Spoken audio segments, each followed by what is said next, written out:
Hey,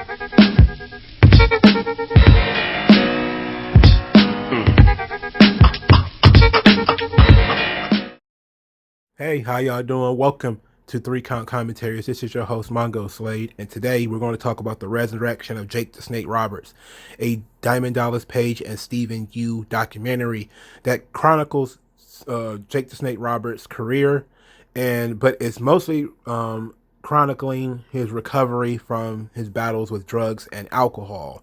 So it is it is not very wrestling centric. It is very personal to Jake Roberts. This is very different from the Jake Roberts documentary that was put together by the WWF, the WWE rather, several years before, which is excellent. The Pick Your Poison documentary was excellent. It was my favorite WWE documentary for a long, long time. So you have to look at this kind of as a follow up, because Pick Your Poison, Jake was still, in the middle of having his problems. So you have to actually look at this kind of as a follow-up to Pick Your Poison. So if you've never seen Pick Your Poison, go watch that. It should be on the network. I think a lot of the documentaries they released as DVDs should be on the network already. I have the DVD. I don't need to go to the network. So basically, we start this thing where Jake says that he retired. And he says that when you're a retiree, they don't seem to last very long because they lose their zest for life. They don't feel needed. And he said he got tired of people looking at him saying, "You used to be Jake the Snake Roberts." At this point, he was like 300 pounds or something like that. And they talked about the magic of Jake Roberts. Chris Jericho talked about, how he would, verbally he would be able to cast a spell on you, and that he was an influence on Steve Austin, and Derek and Dustin Smith, who are the twin boys of Jake the Snake Roberts, two of his 8 kids, talked about, never really knowing who he was, never really knew him, but they saw him on TV. Brandy Smith, who is his daughter, also said she really only saw him on TV. She's older than the twins, but I don't know where she fits in the hierarchy of how many kids he's got. And Dustin Rhodes is in this, and he's like, hey, when you're an addict, you're always looking for something to do. When you have, and this is basically life as a retired wrestler and as a retired addict, what are you going to do? And then Ted DiBiase's like, hey, there's no kids, there's no wife, how do you fill the void, especially when you're out on the road? What are you going to do? And so they flash back to 2007, where Jake Roberts is at an indie show, plastered. He's at an indie show drunk. One of the wrestlers who was there, whose name I didn't catch, I didn't know he was going to be that integral into the story, so I didn't write his name down. But basically, this wrestler was working backstage at the show with Jake Roberts, and Jake showed up, and he said Jake was plastered, and he said there was 22 vodka bottles laying around, and that Jake was supposed to go in there and work with this guy, but the guy saw that Jake was in no condition to perform, and so he took Jake down and pinned him in 30 seconds. And then the guy says, "Hey, do you think we hired Jake the Snake Roberts to go out there and do a 30-second job to some guy?" And they were like, "No, the guy called an audible and just pinned him." And says that he went out there, and he says that, hey, to make the people happy, we gypped him out of the match, but to make people happy, I'll go out there and take a DDT. So he says that, after the match, after Jake got pinned, Jake was being belligerent a little bit. So he went out there, sort of separated, went out there with Jake and to tussle with him, and told him, just give me a DDT. Just give me a DDT, and this all can be done. Just give me a DDT. But Jake was so fucked up that he couldn't do it, that he wasn't listening. He was angry, and it wasn't working out. And that Jake started exposing himself in the ring, and he was talking about how offended he was and how pissed off he was. And of course, backstage, Jake is talking about, I only had 2 beers. That's all I ever had. I only had 2 beers, and saying fuck you and all that type of stuff. He was just being nuts. And so Edge was like, hey, if you don't, he wasn't talking to Jake, but he was kind of talking about this situation. Like, a rebound was necessary. If you don't rebound, that's going to be your lasting legacy. Is Jake the Snake Roberts drunk as hell in the middle of the ring, exposing himself and acting silly and being over the top. So then DDP shows up, and DDP talks about how Jake Roberts was one of his mentors along with Dusty Rhodes, and that they saw something in the 35-year-old rookie, and now he feels like he gets an opportunity to pay it back. That they took him under his wing when they didn't need to. Now he wants to take Jake under his wing. So then we go to Jake Roberts, and he sits down. He talks about he had to retire from wrestling, but wrestling was literally all he had. That now he couldn't wrestle anymore. He didn't know what to do with himself. So he basically told the story about how his dad was a wrestler, Grizzly Smith, who was the booker for Mid-South Wrestling, by the way. So he talked about his dad was a wrestler, and his dad was never around, but when he was around, he was very abusive, and that he was verbally abusive, and that he became a wrestler essentially to show up his dad, to do what his dad does and do better than him, and that he would say that when his dad would go on the road, his stepmom would abuse him, would force him to have sex with her. And that that was basically his childhood. That she would threaten him and say like your dad would beat your ass if he ever found out. That your dad would hate you if he ever found out.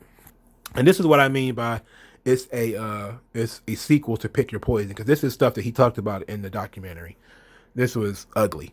There's a lot of sexual abuse in the Jake Roberts storyline, because not only was Jake sexually abused by his stepmom, but also situations of his dad sexually abusing Jake's sister, and a lot of other stuff, and his grandfather being an alcoholic, and a lot of other things that are like that was not mentioned in this documentary that are particularly fucked up. Like the Jake Roberts, that whole line of that whole bloodline is fucked. It's really bad. Like it was so bad that his brothers he had a brother that worked at WWF and a sister, and neither one of them wanted anything to do with him. That's how fucked up it was. That's how fucked up their bloodline is. So basically, DDP looked to repay Jake for his mentorship. And so Jake was 300 pounds, elderly, mostly immobile, and definitely inflexible. He had did a crack about a month before filming and was still drinking. And Jake says, DDP stepping in was his last shot at life. This was the last chance he had. If this didn't work, nothing was going to work. So DDP said that Jake needed a new environment. So he moved in with him to the accountability crib in 2012, and said that Jake says that he doesn't have dreams anymore. I remember this was a very vivid thing to me in this documentary, is that he talked about how he doesn't have dreams anymore. He only has nightmares.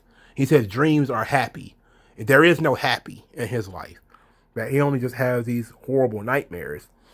And then DDP was basically like, you need structure, you need exercise, you need to eat right. And so then they get into this whole thing with Jake being drunk, I think at an airport or something like that. And then they showed him. Oh, well, this is back to the story of at the independent show, because Jake has now found out that this is on Wrestling Inc. It's on the internet that he was drunk and belligerent at a show. And Jake was furious at seeing this article up on Wrestling Inc. And that he says that, he only had 2 beers. And that, he says that, man, I'm supposed to be tough. I'm Jake the Snake Roberts, but I'm as sensitive as a baby bird, man. That he was talked about how, he was sensitive because he never felt worthy.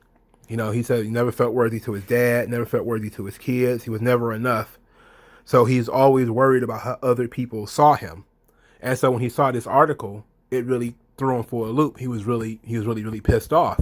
And this is a recurring theme with Jake Roberts, is that he would, get real upset about how other people are sort of ribbing him, or, how other people perceive him or are talking about him.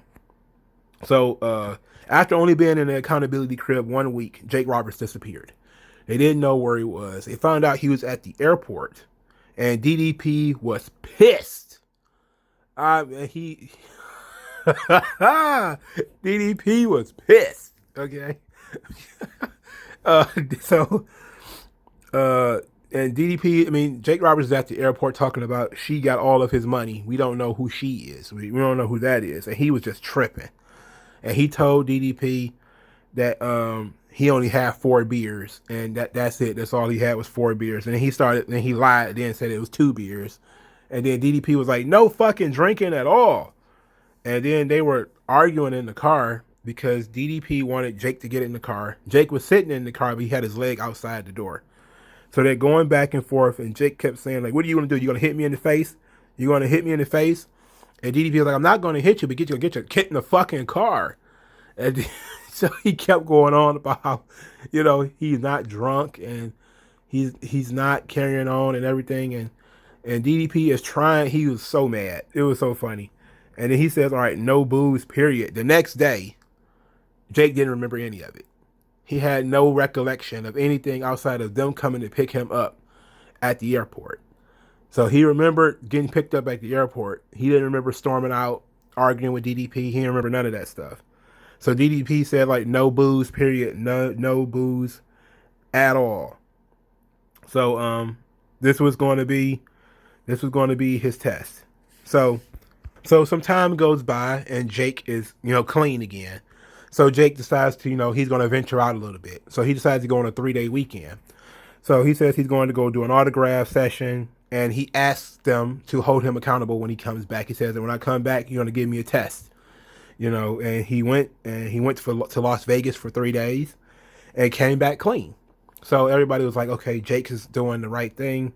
The DDPY and everything is working. And he says that, he only wanted his dad to be proud of him.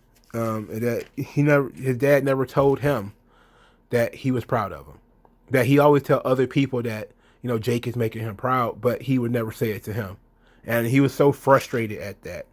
And that was frustrating to him that his dad would never just say, I'm proud of you and that you're doing the right thing. So Jake was, DDP was talking about Jake's stress levels. That, part of, why him being an alcoholic is that he's very susceptible to stress. And that the exercise was really helping him with his stress, and that, the doing everything, and that his personality was changing, and that he had gotten down from 300 pounds to 261 pounds. He had lost 40 pounds. And that Jake was having fun. He was really enjoying it. And then during DDP yoga, Jake's shoulder went out. It just like popped out of place. And Jake wanted to do this so badly. He started crying. And he was so frustrated at himself for his body. He had beat his body up so much. And he didn't know what days would be like without being able to do the exercises and everything, because he had come to need it, like being an addict. He had become addicted to like sort of doing the work, quote unquote. And he went to the doctor. The doctor told him he got impingement syndrome. So going up, any type of motion in his shoulders and things like that would cause pain. And he didn't have any insurance. But he didn't have any, there was no money and anything like that. So he put together a GoFundMe, and DDP put together the GoFundMe along with Jake's daughter, and they raised it was $8,000 for whatever operation I think he needed. I think it was a shoulder surgery or something like that, and they raised it pretty quickly, and Jake was really humbled by this. He says, like, all those years, I guess they really did mean something. All the years I put into the wrestling business that I gave to the fans, it really meant something, because when I needed them, they were there for me. And if I may deviate from the documentary for one moment, this is the power of voluntarism. When libertarians are talking about, not wanting government to do things, that it's always better for individuals to band together to do them. This is why. When you look at the impact that you can have on other people and how much other people care about you, is if they're going into their own pockets to pay for something for you. That shows that they, because people work for money, right? So if I'm willing to take a piece of my labor and give it towards you, and take it away from my own family and give it towards you, that means that I care about you like family, right? That's how voluntarism is better than, the government just paying for it or forcing the corporations to pay for it, because they do things, they don't think about you. They don't care. You're a liability. But for other people, they see you as an asset. They see you as worth keeping around. So they'll give you money freely.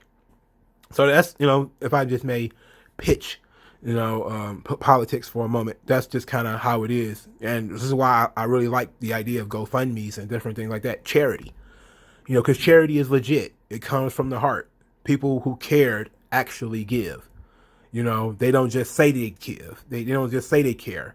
They literally do. And they literally put their money where their mouth is. And for people to see Jake Roberts, who is a miserable drunk and a miserable junkie, and was admittedly so, and robbed people for years by showing up to shows, either not coming, like he did to Jim Cornette when he no-showed a show, or he show up in no condition to perform like he did earlier in this documentary and several other times. For people to still see value in him and see that he's trying to turn his life around and to give him that positive reinforcement is powerful shit. So then after he got the positive reinforcement that he never got from his dad, Jake needed a goal. And Jake said that his goal was to be in the Royal Rumble. And they go through the history of what the Royal Rumble is. For people who are not wrestling fans, they talked about the Royal Rumble and what it is. And Jake basically says that he wants to come out and get that reaction, for people to be surprised and to get that reaction that he had, and to go out on his own terms and not have to go out because nobody won't book him or because he has a terrible reputation, but to go out on his own terms with that loud reaction and to get in the ring and feel it one more time. That was his goal. That was his motivation to continue doing this. And then at this point, Jake is doing okay. And then we get Sean Waltman. Sean Waltman comes in and basically lets DDP know Scott Hall is in trouble. Scott Hall is, suicidal. He's got a gun. And we start phasing from the resurrection of Jake Roberts to the talking points about Scott Hall. So basically we started talking with Scott Hall, and now Jake is in a position where he's got a goal, he's got positive reinforcement, and now he can pass it on. So now he's going to take Scott Hall, he's going to help DDP with Scott Hall. And Scott Hall's like, I'm dying, man. All I put into there in my body was vodka. And Jake wants to help Scott Hall, and Jake's been clean for 60 days, and they go pick Scott Hall up, and he's bloated in a wheelchair. Hall basically says, "Hey, I was a body guy for years. I was known. He was because I think Scott Hall was a bouncer. I think he's also a kind of a bodybuilder a little bit. Probably not professional, but he definitely did some. But in the years up to this, he had some heart damage." So he had a pacemaker and a defibrillator put in, and he could no longer work out. And when he stopped being able to work out, he no longer had his body, he no longer had his physique. So he couldn't wrestle anymore, and he couldn't do anything anymore. And basically there was no incentive for him to take care of his body anymore. So they started trying to do DDP yoga with Scott Hall, and you would hear Scott Hall's hip clacking and all that type of stuff. He needed a new hip. He couldn't walk, and he couldn't lay down or sit for too long. So they did the surgery, and he was walking around with a walker for a while. And now that the pain from his hip was gone, hope started to come in. And, Scott Hall started to, sort of taking it a lot more seriously. Then we kind of bounced back to Jake, because the Cauliflower Alley Club wants Jake to come into their version of the Hall of Fame. They want to introduce him. And he asked DDP to induct him into the Cauliflower Alley Club, which he did. And then Jake, during his speech, said that he tried to die. He was trying to kill himself. He wanted to die. But his kids, the three kids that we had met earlier, Dustin and his daughters, I think it was Dave, Dustin, and the daughter, Brandy, they kept him alive. And that he wanted more time with them. And that's really what kept him going and what kept him motivated. So everything was looking up. Then DDP decided to go to Costa Rica. So DDP decided he was going to go to Costa Rica. He needed some time away from this house and these guys who he was helping. So he left. And then Jake, out of nowhere, Jake and Scott are, talking to each other. And Scott Hall was making fun of Jake's haircut, the haircut that he had gotten for the Cauliflower Alley Club. And, Scott was kind of ribbing him about it. And then Jake got real sensitive. He started getting really upset about Scott's jokes. And then Stephen Yu, who is the director of this shindig, wanted Jake to, confronted Jake about, when you get this way, it's usually because you were drinking. You know, are you drinking? Are you drunk or anything like that? And Jake was like, no, man. Fuck, I'll take the Antabuse. The Antabuse is the drug, is the thing that Scott Hall said he took before WrestleMania 18 with Steve Austin, where if you have alcohol in your system, it makes you violently ill. So, and Steven said this is dangerous. That if he's already drunk, who knows what could happen to him if he takes this pill. But he gave him the pill anyway. And then Jake, he watched Jake put it in his mouth and wash it down with water. And then they found out later that Jake admitted later, once he sobered up, that he spit the Antabuse out. He never actually took it. He had relapsed. And DDP had to come back from his vacation to confront Jake about this. And Jake is really frustrated and apologetic about his inability to quit drinking. And that DDP was like, "Hey, look, I'm not mad, but I'm afraid that the alcohol is beating you, that it's winning, and that it's hurting you, and it's hurting him." Like DDP was saying, like, "Hey, your drinking is hurting me. Like it's really making me feel like I'm doing something wrong here." And then Jake is like, "I don't want to hurt you, man. I don't want to hurt you, man. I'm so sorry, but I can't beat this thing."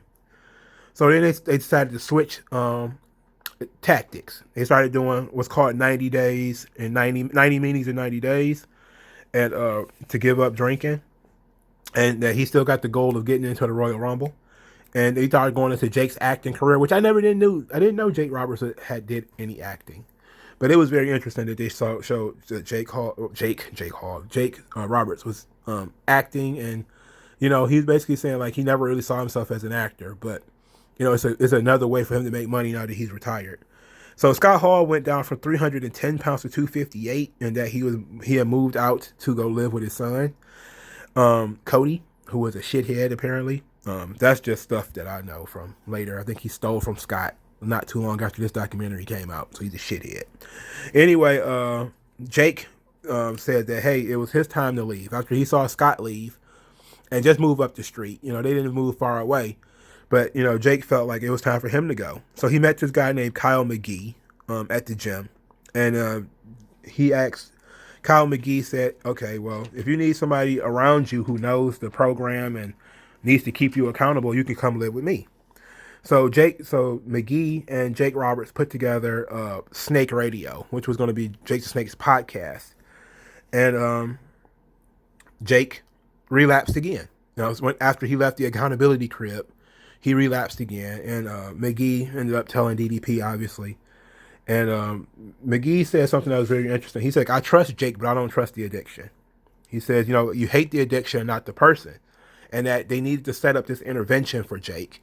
So they did it, and they set up this intervention. And, Jake, of course, they wanted Jake to take a drug test.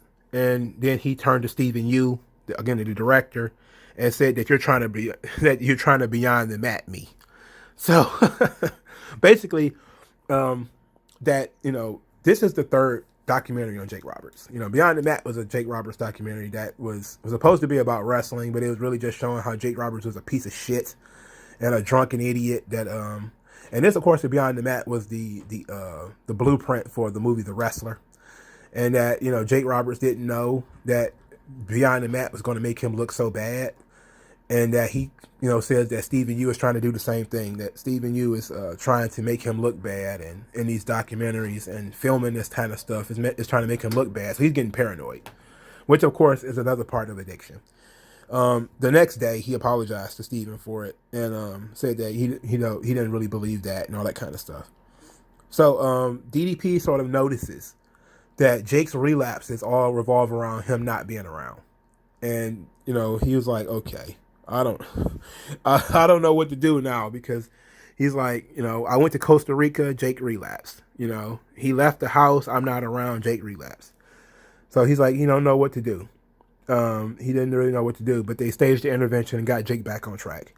So then Jake kind of remembers that he wanted to be a good dad, that he hated his dad, and that he always wanted to be a good dad. He wanted to go to all of the baseball games, go to the proms, and and go to the basketball games and walk his daughter down the aisle and be there for his sons and his grandkids. And he says that, you know, he's got 8 kids and he missed their entire lives. So that he says he didn't make anything. Like, he was really beating himself up. You know, he was really beating himself up. And he says the only thing he can do now is respect them and respect himself and respect others. So DDP says, look, you got to put the work in. You got to stay focused. And Jake Roberts was trying to do that. And he says the work is motivation. And he saw his granddaughters online, Jake Roberts did. And his zest for life had improved. DDP was invited to do Old School Raw, which is, you know, led to Jake Roberts' return to the ring. And DDP says, like, hey, these old school Raws, these Legends nights, it does great for the old timers. So they feel like they're still part of the family, that people haven't forgotten them, that the fans haven't forgotten, that the office hasn't forgotten. And they told all of Jake's friends, basically they told Ted DiBiase, that you need to really stay and watch the show. But Ted was like, look, I got to get out of here. Like, it's going to be crazy. I got to get out of here. Ted leaves. And he misses Jake the Snake Roberts in the ring with the Shield. And the accountability crib was wondering why Jake wasn't there watching Old School Raw. It's because he was on it. And it was amazing. Like, I had forgotten completely about the Old School Raw segment. This had to be in 2012, 2013 maybe, because the Shield was there. And Jake Roberts is in, CM Punk was there too, so it's definitely 2013, because it was definitely before 2014. And basically, Jake talked about how he talked to Vince, and he said that he saw Vince at Gorilla. That was the first time they had seen each other in years. And Vince told him, you know, welcome home, you know, and that, you know, this is your moment. This is your opportunity. And that, you know, Jake talked about walking down the aisle and feeling the crowd reaction and how everybody was so happy to see him, sliding the snake in the ring. And he says that it didn't feel real to him until he touched the ring apron. And then he says he felt the energy from the ring apron, and it felt so good. And it was like another addiction. And of course, he got in the ring and did the thing with the Shield. And Ted DiBiase was so upset that he missed this. And he says that, you know, afterwards, Jake is like, you know, on cloud 9 afterwards, right? Everybody is giving him such positive reinforcement because he looked good. And they had asked him, oh, did you talk to Vince? And he was like, no, not really. Basically, just before Gorilla, he talked to him, but he didn't really see him much after that. And then Jake says, like, he was afraid of screwing this up because he screwed up everything else. And then DDP is like eating and walking around, and he sees Jake sulking in the corner. And he's like, oh, what the hell is wrong with you? And then he says, I just got a call, and I'm not going to be in the Royal Rumble. And then DDP was like, oh, like you're 58. It's like, of course you're not going to be in the Royal Rumble. So then Jake kind of goes through this thing where, you know, they ain't going to carry it in front of you, and then they snatch it away, man. It's bullshit. And then DDP is just kind of like, hey, look, calm down. You know, like, relax, calm down. And then this is when Jake springs on him that he was invited to the Hall of Fame. And DDP cried. And that was special. So WrestleMania 30, 2014, Scott Hall and Jake Roberts are both introduced into the WWE Hall of Fame. And this was an opportunity for the fans, because DDP has a camera everywhere he goes, apparently. And the fans basically explained, like, hey, you grew up with these guys. You've seen them almost your whole life. They're like a part of your family. And that so DDP inducted Jake Roberts. It had been 18 months. DDP said it took 18 months to get Jake prepared to be on that stage. It took 18 months to get Jake clean, in shape, etc., to get him on that stage. And that, you know, he says that it's a testament to love winning. I think this was Ted DiBiase who said that love wins in the end. You have to love people until they change. You have to love them until they get it. And that Jake, you know, got to see his daughter. His daughter and his sons were at his Hall of Fame induction. So he had been let back into both families. You know, he got his kids back, kind of, and he had got to, you know, let back into the WWE fold. So this was good. This was really good too. It was very interesting. Of course, it's not wrestling heavy. It is intense on the because this is about Jake Roberts' drug addiction and his struggles with alcohol, not necessarily about his matches or anything like that. It definitely delivers, but it also felt like a long commercial for DDP Yoga. But this also seems like one of those documentaries that WWE was a part of because they use a lot of material. A lot of their contracted guys were on the show, and they of course allowed on all the recordings and stuff like that.